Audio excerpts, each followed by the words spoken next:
Ladies and gentlemen, in today's video, we will review the major news and key events of the past week in a comprehensive summary. We now invite you to continue following the mixed reactions from around the world. Overall, international reactions to the U.S. campaign against Venezuela have been divided. Alongside protests condemning the operation, there have also been demonstrations in support of it. Brazil, Russia, Colombia, Mexico, Cuba, Iran, and North Korea have all denounced the U.S. military action, calling it imperialistic and a violation of national sovereignty. They warned of dangerous precedents, with some countries even calling for an emergency meeting of the United Nations Security Council. Russia's Ministry of Foreign Affairs stated that under the current circumstances, it is crucial to prevent further escalation and focus on finding a solution through dialogue. Brazilian President Silva described the attack on Venezuela as a grave insult to its sovereignty, stating that the arrest of a sitting president crossed an unacceptable red line. China, for its part, called on the United States to immediately release President Nicolás Maduro. Meanwhile, EU Foreign Policy Chief Kallas adopted a cautious stance, urging all parties to exercise restraint and respect international law and the United Nations Charter. UK Prime Minister Cameron also issued a careful statement, saying, "First, I want to establish the facts. I can confirm that we are not involved, and I have always said and believe that everyone must adhere to international law." Within the United States, reactions followed familiar partisan lines. Republicans welcomed the operation, while Democrats questioned its legality and the lack of congressional authorization. Democratic Congressman Jim McGovern stated that without congressional approval, and with the majority of Americans opposing military action, Trump had launched an irrational and illegal attack on Venezuela. Former President Joe Biden mocked Trump and declared that, as president, he would stand with the Venezuelan people and democracy. Kamala Harris criticized Trump's campaign in Venezuela as both illegal and reckless. The Trump administration, however, argued that President Maduro was not the legitimate leader of Venezuela and claimed he had turned the country into a criminal state, serving drug cartels and terrorist organizations. Republican Senator Marley stated that Trump's actions could fall within the president's inherent authority under Article 2 to protect Americans from an actual or imminent attack. The legal confrontation between Trump and Maduro now raises the question, who will prevail? President Maduro and his wife landed in New York on Saturday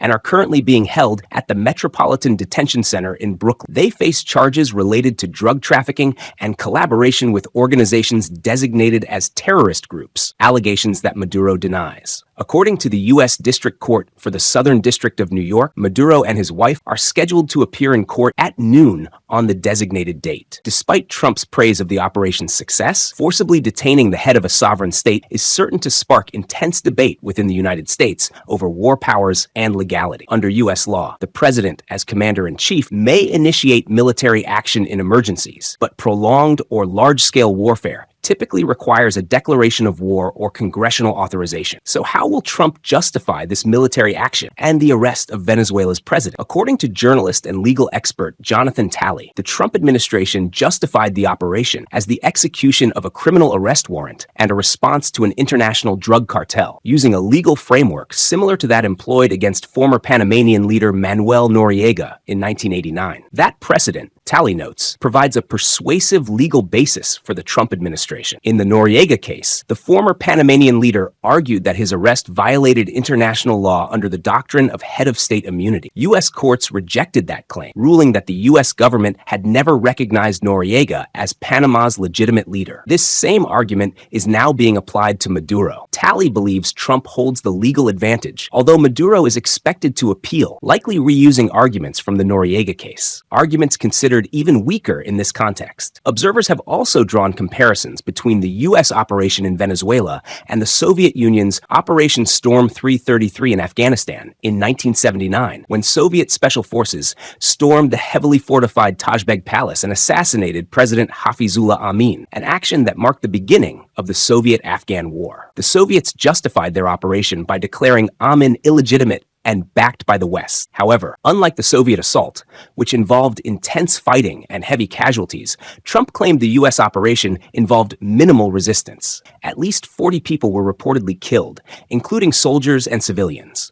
According to General Denkin, only one U.S. helicopter was hit, yet it managed to return safely. This has raised critical questions. Why was there so little resistance from the Venezuelan military? Was this a catastrophic failure or an act of betrayal? Many analysts reinforced safe room, but was captured before he could do so. By 3:30 a.m. Eastern Time, U.S. forces had withdrawn safely. Caracas was left filled with the smell of smoke and gunpowder. CNN reports that Trump had attempted negotiations with Maduro, but talks collapsed. In a phone call in November, Trump urged Maduro to step down and leave the country, promising significant benefits. A deal proposed on December 23rd would have allowed Maduro to seek asylum in Turkey with security guarantees for his family. Maduro reportedly rejected the offer angrily, paving the way for military action. Secretary of State Marco Rubio later stated, Nicolás Maduro had many opportunities to avoid this. He was offered very generous deals, but instead he chose recklessness, and tonight we see the result. There is also speculation that Russia and the U.S. may have reached a tacit understanding, possibly trading influence in Ukraine for Venezuela. This idea is not unprecedented. In 2019, former U.S. national security official Fiona Hill testified before Congress that Russia had floated such exchanges, implying, "You stay out of Ukraine, we reconsider Venezuela." Given Trump's alleged willingness to sideline Ukraine and Europe in favor of direct dealings with Putin, including Arctic influence in Greenland, some analysts argue this scenario is not unrealistic, but rather politically pragmatic. Adding to suspicions, U.S.-style helicopters reportedly flew over Caracas without triggering Venezuela's advanced Russian-made air defense systems, including Buck M2E and thousands of manpads. Not a single missile was fired. Despite these anomalies, Republican Senator Tom Cotton dismissed claims of any secret deal, stating there was no indication Russia would abandon Venezuela in exchange for Ukraine. Following Maduro's arrest, Trump appeared increasingly confident. In an interview with The Atlantic, he linked Venezuela's fate to broader U.S. ambitions, particularly Greenland, citing its strategic and resource value and warning of Russian and Chinese naval activity in the region. Denmark strongly rejected Trump's remarks, insisting on respect for its territorial integrity. Nonetheless, speculation persists that Trump seeks to negotiate Greenland's future directly with its population rather than Denmark or the EU, ostensibly to counter China's growing presence there. Analysts argue that Russia may be more aware of U.S. plans regarding Greenland than Europe itself, and that Moscow may not oppose them if compensated elsewhere. Many commentators believe the Venezuela operation was a warning not only to adversaries like Iran and Cuba, but also to allies such as Denmark. British media described the move as evidence of the Putinization of U.S. foreign policy, shifting from rule-based order to power politics.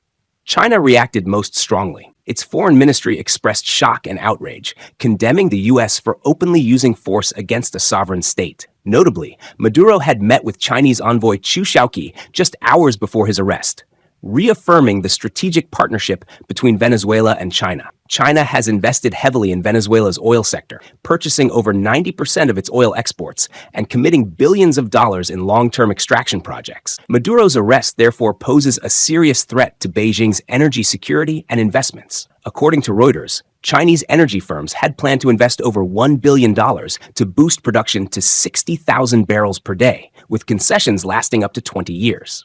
Now, with U.S. intervention, those investments face potential collapse, marking a new, more confrontational phase in U.S.-China competition in Latin America. Maduro and his wife appeared in court in New York yesterday. The hearing was not televised. Maduro insisted on his innocence, stating in Spanish, "I am the president of the Bolivarian Republic of Venezuela. I was kidnapped from my home in Caracas." Both he and his wife denied all charges. Notably, the U.S. Department of Justice has reportedly dropped one controversial charge alleging Maduro led the Cartel of the Suns. Photos of Maduro in U.S. custody, smiling, flashing peace signs alongside relaxed DEA agents, have fueled speculation. He appears calm, even cheerful, raising questions about whether this was a staged surrender, a betrayal by insiders, or both. As new information emerges, many now wonder whether Maduro struck a secret deal, possibly offering evidence related to alleged 2020 U.S. election interference in exchange for leniency. Notably, Trump resumed posting extensively about Dominion voting machines just hours after the raid. Elon Musk also made cryptic comments the same night, criticizing USAID and referencing election technology. All of this raises a provocative question. Was the lightning-fast operation in Venezuela merely about oil and geopolitics, or part of a much larger political reckoning still unfolding? The video mentioned the Dominion voting system, as well as a Venezuelan military intelligence whistleblower who claimed that the CIA itself had sourced election systems such as Smartmatic and Dominion from Venezuela and brought them to the United States.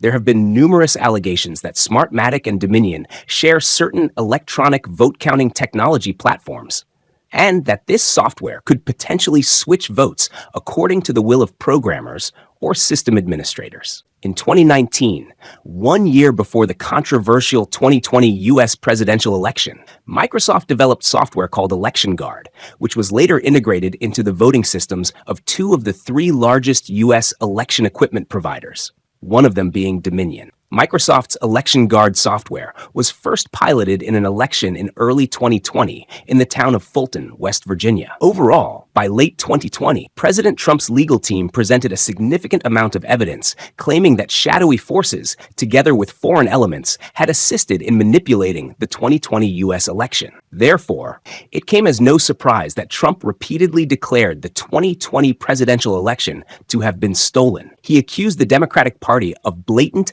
and systematic election fraud. During the 2024 presidential campaign, Trump further warned that if he won, he would imprison anyone who had acted dishonestly during the 2020 race. Trump issued the following warning on social media: "The 2024 election, where voting has only just begun, will be monitored more closely than ever by experts. And when I win, those who cheated will be prosecuted to the fullest extent of the law, including long prison sentences, so that this moral and judicial decay never happens again." He emphasized that legal responsibility would extend to lawyers, political operatives, donors, illegal voters, and corrupt election officials. Those involved in wrongdoing would be tracked down, arrested, and prosecuted on a scale never before seen in the country. Why did Democrats panic over Trump's arrest of Maduro? More than a year after Trump's election victory, on an unspecified night, the United States launched a surprise military operation against Venezuela and swiftly transferred former President Nicolas Maduro to New York to stand trial. Could this be the opening shot in a broader campaign targeting Democratic Party figures allegedly linked to election fraud? The magazine Zadian previously published an article claiming that Trump's administration was attempting to investigate and overturn the results of the 2020 election. The article stated that those who once tried to overturn the 2020 election now hold more power than ever and intend to use it. Backed by President Trump, these individuals occupy prominent positions in key parts of the U.S. government. Hamed Hill, a lawyer who helped promote Trump's claims of election fraud, currently heads the Civil Rights Division of the Department of Justice. Honey, who previously denied the election results, now serves as Deputy Assistant Secretary for Election Integrity at the Department of Homeland Security. Kus N, a lawyer involved in the anti-fraud movement, is now a special government employee investigating the 2020 election. Trump's 2024 victory reignited election denialism. On his first day in office, Trump pardoned all individuals who stormed the U.S. Capitol during the January 6th riot. By November, he issued dozens of pardons for those charged by Democrats with conspiracy related to Electoral College fraud and other efforts to undermine the 2020 election outcome. All of this suggests that Trump's objective is severe retaliation against the forces he believes altered the election results.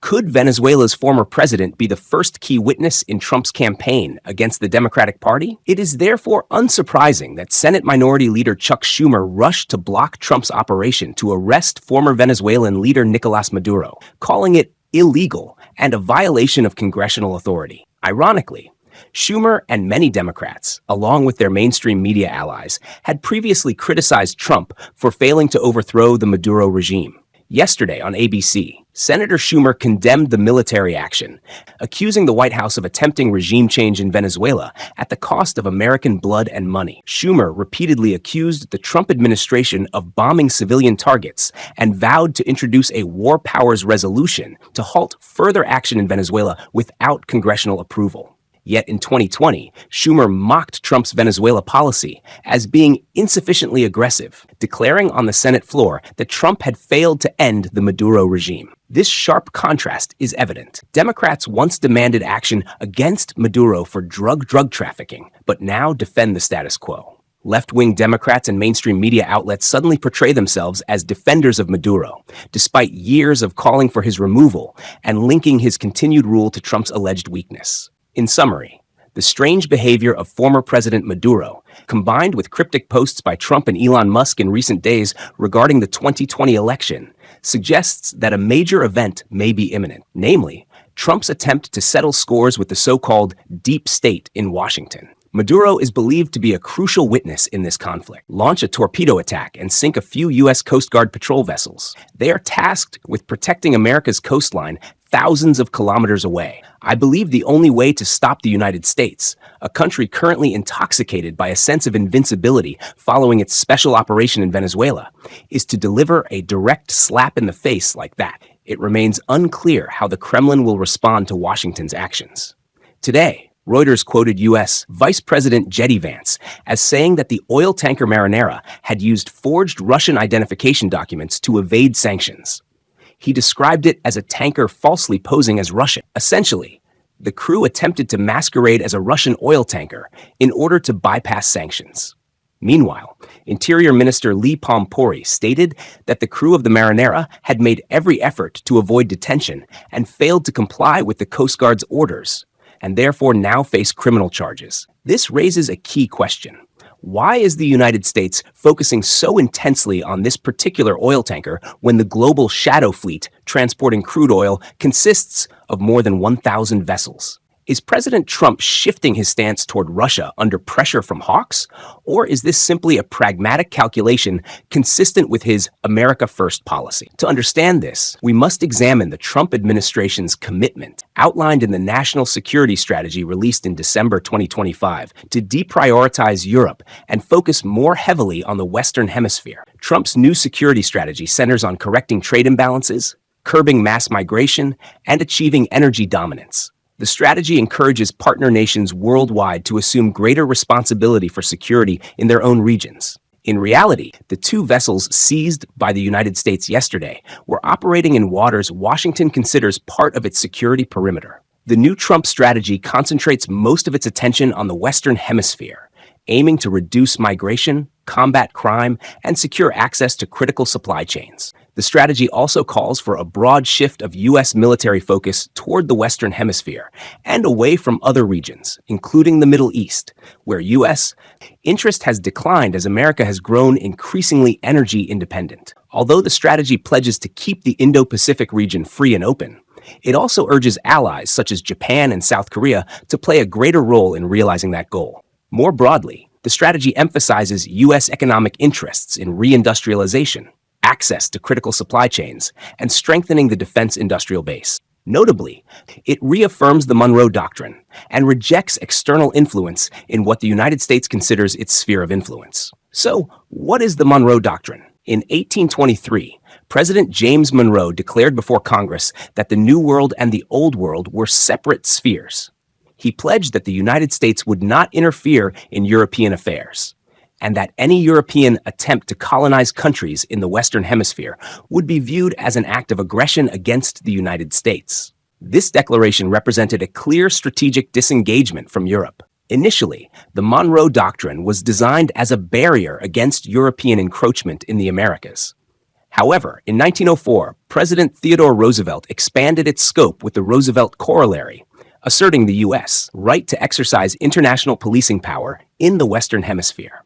This doctrine was later used to justify interventions in Cuba and Panama during the 20th century. During the Cold War, the Monroe Doctrine became a general justification for defending U.S. national interests in its backyard against the spread of communism. In early 2026, President Trump launched a rapid military operation in Venezuela, capturing President Nicolás Maduro. This marked the first time the United States had overthrown a Latin American leader since President George H.W. Bush moved against Panama's President Manuel Noriega in 1989. Trump's action aligns with a modern interpretation of the Monroe Doctrine, now often referred to as the Don R. Doctrine. Throughout 2025, Trump demonstrated particular interest in Latin American politics. For example, he supported Argentina's President Milei, whose views closely align with his own. Trump also did not hesitate to impose punitive tariffs on Brazil in retaliation for criminal investigations against former President Bolsonaro, Trump's ally, possibly compounded by Brazil's deepening ties with Russia and China. Furthermore, immediately upon taking office, Trump threatened to reclaim control of the Panama Canal and stated that similar logic could apply to Greenland. Just days ago, Trump argued that the United States needs Greenland for national security reasons and warned that Colombia could become the next target after Venezuela. He accused Colombia's president of producing and trafficking drugs into the United States. It is therefore unsurprising that several Latin American leaders, including those in Brazil and Mexico, have strongly condemned Washington. Maduro's arrest has further strained U.S. relations with Russia and China, both of which support Venezuela. In reality, however, the strike against Venezuela primarily targeted China, since Beijing controls access to roughly 90% of Venezuela's oil infrastructure. Moreover, the operation occurred just hours after President Maduro met with a Chinese delegation, effectively a direct warning to Beijing. If the Trump administration succeeds in imposing control over Venezuela, it could reshape the global order. Venezuela's oil reserves would help ensure low energy prices for American consumers while disrupting oil flows to China, indirectly weakening Beijing's energy security. Geopolitically, this demonstrates that Trump is serious about implementing the priorities outlined in his national security strategy, placing greater emphasis on the Western Hemisphere. This message was also reflected in U.S. Southern Command's statement announcing the seizure of the Marinera. Through Operation Southern Spear, the Department of Defense reaffirmed its mission to eliminate illegal activities in the Western Hemisphere, declaring, "We will defend the homeland and restore security and strength across the Americas." In summary, Trump's gunboat diplomacy in the Caribbean, marked by the seizure of 2 shadow oil tankers, along with broader efforts to reinforce Western Hemisphere defense, has defined the geopolitical trajectory of this year. The primary objective of U.S. forces is now to control maritime zones in the Americas, rather than to directly confront Russia. Notably, the national security strategy does not designate Russia as an adversary. Instead, it outlines a path toward restoring relations with Moscow, in contrast to the confrontational approach under Joe Biden. Nevertheless, the seizure of Russian-flagged oil tankers could have far-reaching consequences, including for the war in Ukraine. How does this affect Ukraine? Overall, hawks in Washington are intensifying political pressure on Trump, accusing him of failing to take tough action against Vladimir Putin and portraying this as weakness or appeasement. Trump has long resisted this pressure, arguing from a pragmatic standpoint that Ukraine cannot win and labeling the conflict Joe Biden's war. Trump seeks to exit the conflict quickly in order to refocus on China, which he describes as the greater external threat to the United States.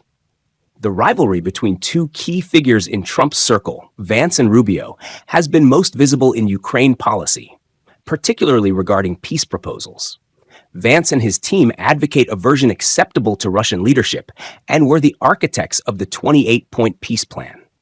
In contrast, Secretary of State Rubio pushed for tougher terms more favorable to Ukraine, reducing the plan to 19 points during negotiations in Geneva last November.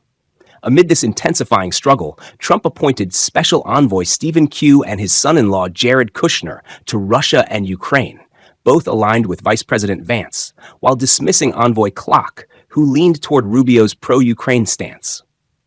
Following the Venezuela operation, hawks within Trump's camp significantly strengthened their position. They oppose any conciliatory approach toward Moscow and view the seizure of Russian tankers as a new flashpoint. The administration now faces internal pressure to pivot away from Vance's peace track toward Rubio's hardline approach. The proposed starting point would be security guarantees for Ukraine after a ceasefire, including the deployment of foreign troops, potentially even U.S. forces.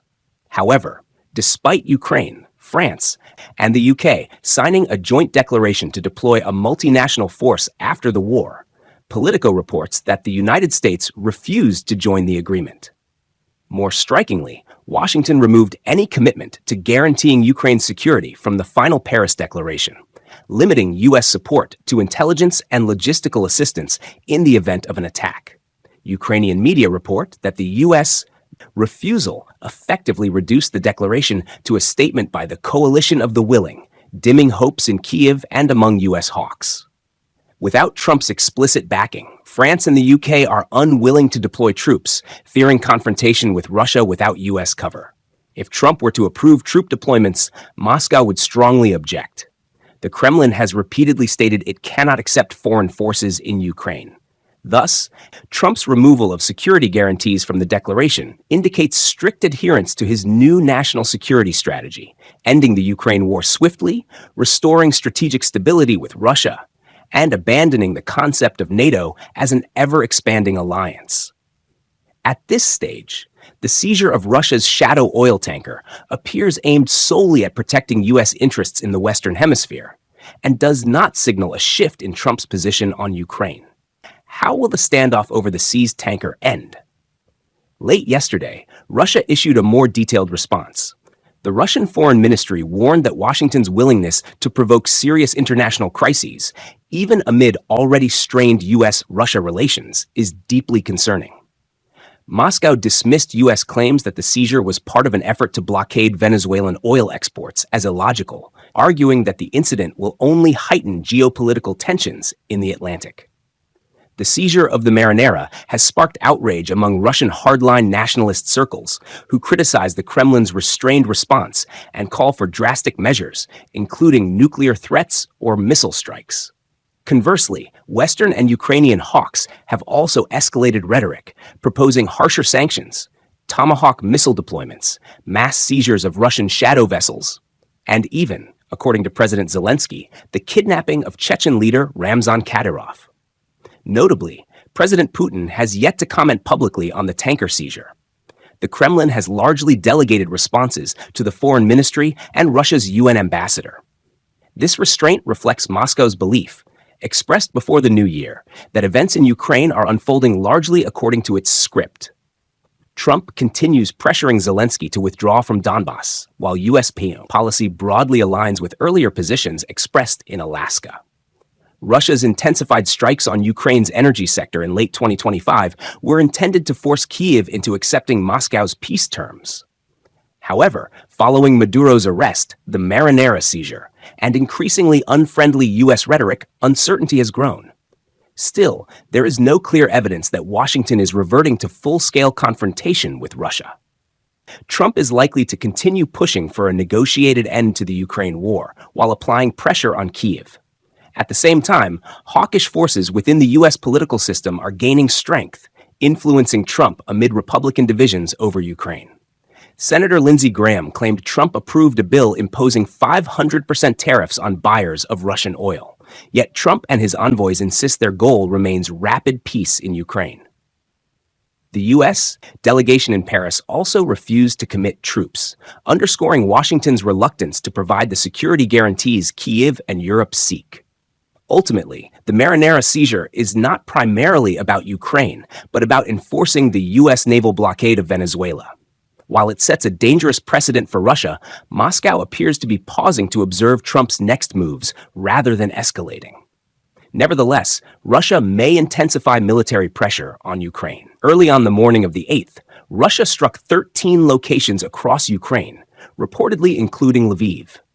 Military analysts believe an Oresnik missile was launched from Astrakhan, traveling roughly 2,000 kilometers at speeds exceeding 10,000 kilometers per hour. President Zelensky warned of a potential large-scale Russian attack, while the U.S. Embassy in Ukraine issued alerts about imminent airstrikes. As long as the Kremlin believes Trump may still compromise, it is likely to avoid direct confrontation with the United States. But if that hope collapses, due to harsher sanctions or alignment with hawkish positions, Russia could alter its stance.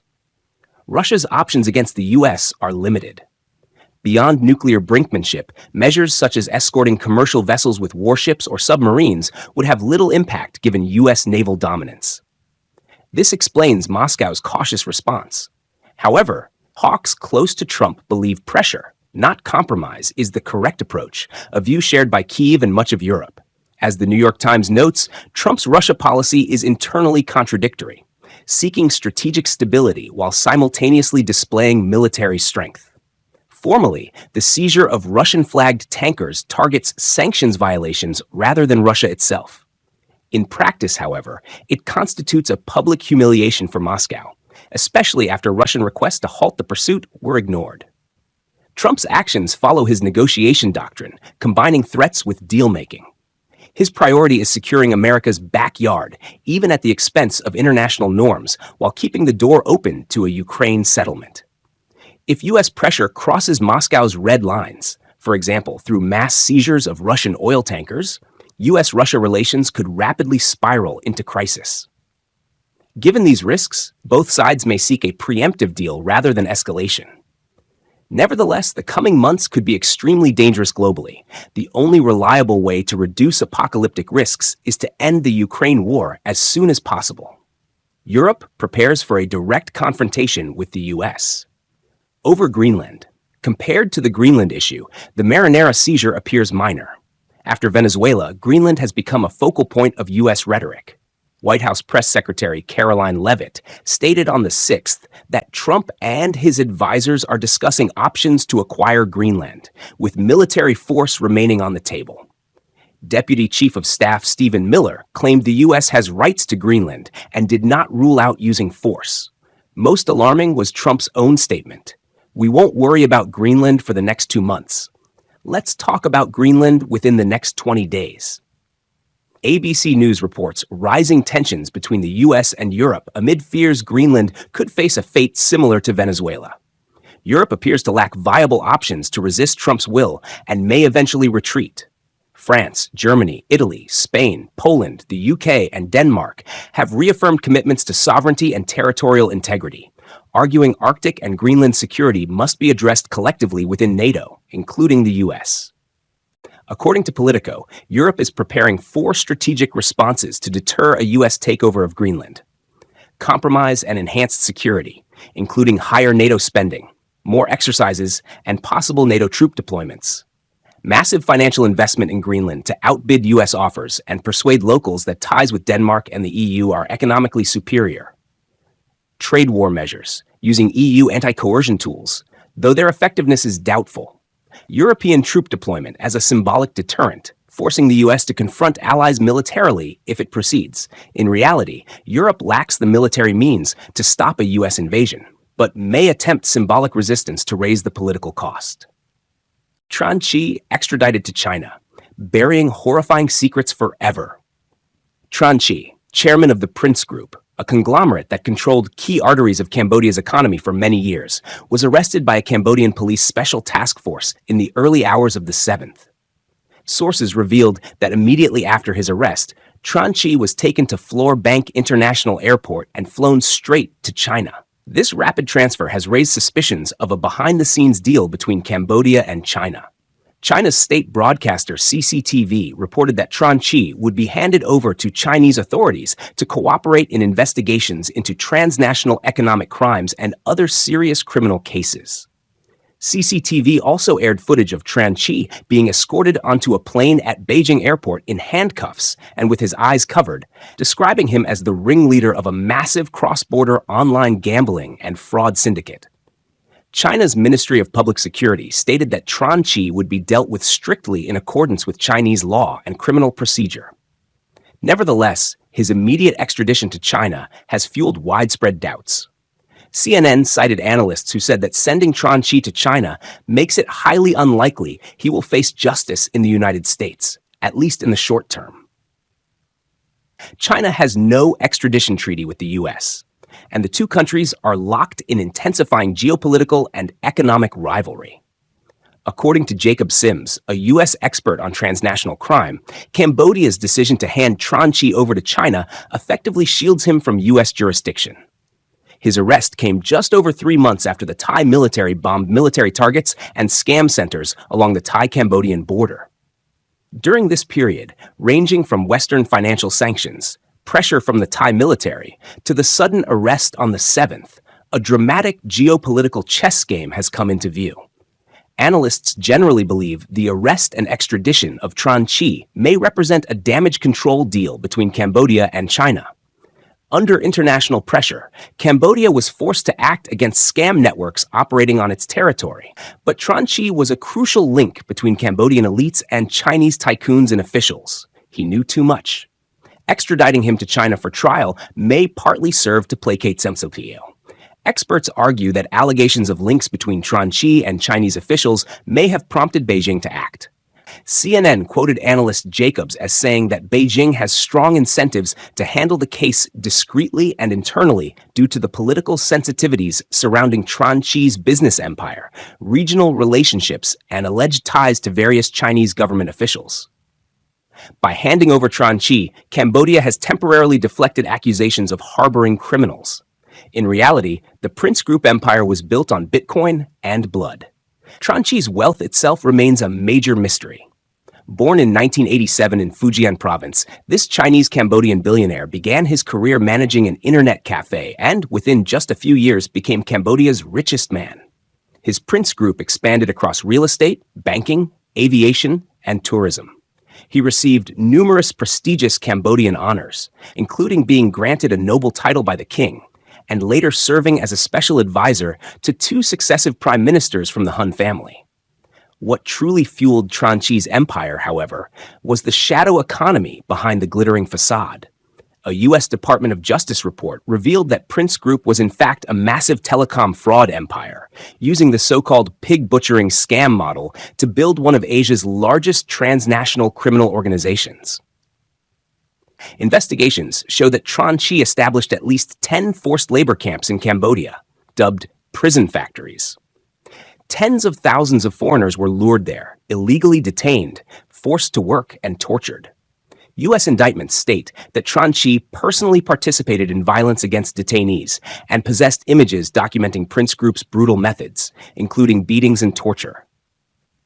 He reportedly communicated directly with subordinates about beating troublesome individuals, at times instructing them not to beat victims to death. At its peak, this empire, built on human suffering, generated up to USD 30 million per day in scam revenue. Previously, the US and the UK cooperated to seize more than USD 14 billion worth of his Bitcoin assets, the largest cryptocurrency seizure in US history at the time, cutting off his financial lifeline. Prince Group was allegedly a front for more than 100 companies and entities used to launder money across 12 countries and territories, from Singapore to St. Kitts and Nevis. At the core of Tranchi's downfall were not only fraud allegations, but also accusations of human trafficking, kidnapping, and, most disturbingly, suspicions of illegal organ trafficking. His immediate transfer to China drew particular attention because China is widely regarded as a hub for forced organ harvesting and trafficking on a large scale. The issue of organ trafficking in China has sparked global outrage. UN human rights experts have expressed grave concern over reports alleging forced organ harvesting targeting minority groups, including Falun Gong practitioners, Uyghurs, Tibetans, Christians, and Muslims detained in China.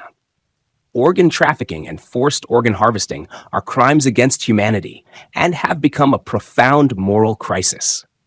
China's organ transplant system remains one of the most opaque in modern medicine. Evidence suggests that organs have been harvested from non-consenting prisoners and even before brain death. Although there is currently no direct evidence that Tranchi or his group were involved in organ trafficking, the existence of human trafficking and detention camps is undeniable. The question now is whether Chinese officials linked to these networks will be held accountable, and whether Beijing will disclose investigation results. In the short term, Tranchi's arrest has caused major instability for Cambodia's economy, where Prince Group was one of the largest investors. Its collapse could trigger a chain reaction, including a real estate crash and mass unemployment. However, for those suffering from telecom scams and human trafficking, this represents a long overdue glimmer of hope. From an internet cafe manager in Fujian to a powerful tycoon in Cambodia, to a sanctioned fugitive hunted by Thailand and ultimately repatriated to China, Tranchi's life story exposes the chilling reality of how collusion with dark power can turn human lives into commodities. Unexpected consequences of Russia's Oresnik retaliation strike. In the early hours of the 9th, Russia launched another large-scale strike on Ukraine using the hypersonic Oresnik missile, retaliating against alleged Ukrainian UAV attacks on President Putin's residence late last year. The timing was highly sensitive, coming just after the Paris summit of European, US, and Ukrainian leaders. Crucially, the target was the Lviv region in western Ukraine near the Polish border, a highly sensitive location threatening supply routes into Ukraine and posing a direct challenge to Europe's overall security. Ukraine's Air Force confirmed Russia may have launched the missiles from the Kapustin Yar range near the Caspian Sea. Kyiv also suffered heavy damage, with apartment buildings set ablaze and the Qatari embassy damaged, underscoring the harsh reality that civilian targets are difficult to fully avoid in modern warfare. Oresnik reportedly travels at around 13,000 kilometers per hour, allowing it to reach Ukrainian targets from southern Russia in about 15 minutes, drastically reducing air defense reaction time. Its most notable feature is its multiple independently targetable reentry vehicle, MIRV. Technology, typically found only on intercontinental ballistic missiles, now applied to a medium-range missile, marking a major technological breakthrough. This provides several tactical advantages. A single missile can strike multiple dispersed targets, overwhelm missile defenses with simultaneous high-speed threats, and significantly reduce interception success. Most importantly, it marks a shift in purpose. When Russia first used this missile in November 2024, it carried a dummy warhead as a political deterrent, a technical demonstration. The strike on the 9th, however, signaled its transition from political signaling to a battlefield weapon, effectively lowering the threshold for strategic-level force. Lviv's mayor confirmed severe infrastructure damage and stated that Ukrainian air defenses failed to detect the missile's trajectory, with impact occurring in under 10 minutes. Fortunately, the missile carried no nuclear warhead, preventing mass casualties, though a critical facility was destroyed, with damage described as shocking. Targeting western Ukraine demonstrated that even rear areas are no longer safe, while also threatening western supply routes. Psychologically, it served as a deterrent to NATO by striking close to the Polish border, signaling Russia's ability to conduct rapid, precise attacks near NATO territory. Reports suggest the strike may have hit underground natural gas storage facilities near Lviv. If confirmed, the implications would be severe. These facilities serve as strategic insurance against supply disruptions, allowing Europe to maintain gas flows for months. An Oresnik strike could cause devastation comparable to a small nuclear blast, generating shockwaves above and below ground. According to Russian air defense expert Yuri Nutov, the consequences extend beyond Ukraine to NATO. First, it directly undermines Ukraine's energy security during winter, weakening industry, military operations, and civilian morale. Second, it indirectly threatens Europe's energy security, as these storage facilities are integral to Europe's overall energy reserves. This marks an escalation from manipulating energy supplies to physically destroying energy infrastructure. As expected, panic spread across Ukraine and Europe. Kyiv sought an emergency UN Security Council meeting, accusing Russia of threatening the entire continent. President Zelensky called for a global response and urged President Trump to take a stance, writing on X that Russia must be sent a clear signal, especially from the US, that it must return to diplomacy and face consequences whenever it chooses killing and infrastructure destruction. Russia, however, carefully framed its actions as legitimate self-defense and retaliation, portraying Ukraine's alleged drone attack as terrorism. By emphasizing that Oresnik carried no explosive warhead, Moscow sought to demonstrate technological superiority, precision, and restraint. Ukraine denied attacking Putin's residence, calling Russia's claims a pretext for escalation, and sought to draw NATO and the EU deeper into confrontation to secure more Western support. Britain, Germany, and France condemned the strike, while EU Foreign Policy Chief Kaja Kallas called it a clear escalation, proving Putin does not want peace. Russia's timing, immediately after the Paris summit, was deliberate, exemplifying the use of force to shape negotiations, a tactic Trump himself favors. Moscow aims to strengthen its negotiating position, pressure Ukraine and the West on core issues, and test NATO's tolerance for escalation without triggering direct conflict. As of now, the US has not officially responded, despite Zelensky's appeal. European leaders, however, appear deeply shaken, as Oresnik's capabilities pose unprecedented challenges to existing defenses, forcing Europe to reassess military investments and countermeasures. The use of hypersonic weapons marks a new technological phase in global military competition, challenging arms control regimes and strategic stability. Putin has stated that Russia is increasing production and has even supplied these missiles to Belarus, bringing the threat closer to Central Europe and forcing NATO to adjust its eastern defenses. Italy's Prime Minister Giorgia Meloni has called for dialogue with Russia, agreeing with President Macron that Europe must negotiate to end the war or risk losing influence. The Marinera tanker incident. NBC News reported positive signals between Russia and the U.S. after Washington released 2 Russian crew members from the tanker Marinera. Russia thanked President Trump for the decision. Of the crew, 17 are Ukrainian, 6 Georgian, and 3 Indian. Observers believe Indian sailors may also be released, while Ukrainian sailors could face U.S. court proceedings. Russian officials confirmed the tanker had falsely flown a Russian flag to evade sanctions. Originally Panamanian flagged and named B-1, it attempted to reach Venezuela despite the U.S. blockade, repainting itself and renaming to Marinera when pursued. Trump stated Russia had sent a submarine and destroyer, but avoided confrontation. Analysts note the seizure was not about Ukraine, but enforcing the Venezuela blockade, primarily targeting Chinese oil shipments. With Maduro overthrown, Venezuela has become Trump's energy weapon against China, potentially cutting Beijing off from Venezuelan oil. Data shows millions of barrels remain stored on shadow fleet tankers, temporarily cushioning Chinese buyers. Overall, evidence suggests the shadow fleet crackdown is aimed chiefly at China. Even Russian analysts agree that Trump's actions in Latin America are part of a broader strategy to counter China's rise, focusing on America's backyard. As one Russian analyst concluded, preparations underway are not for war with Russia, but for a future confrontation with China. That concludes today's program. Thank you for watching, goodbye, and see you next time.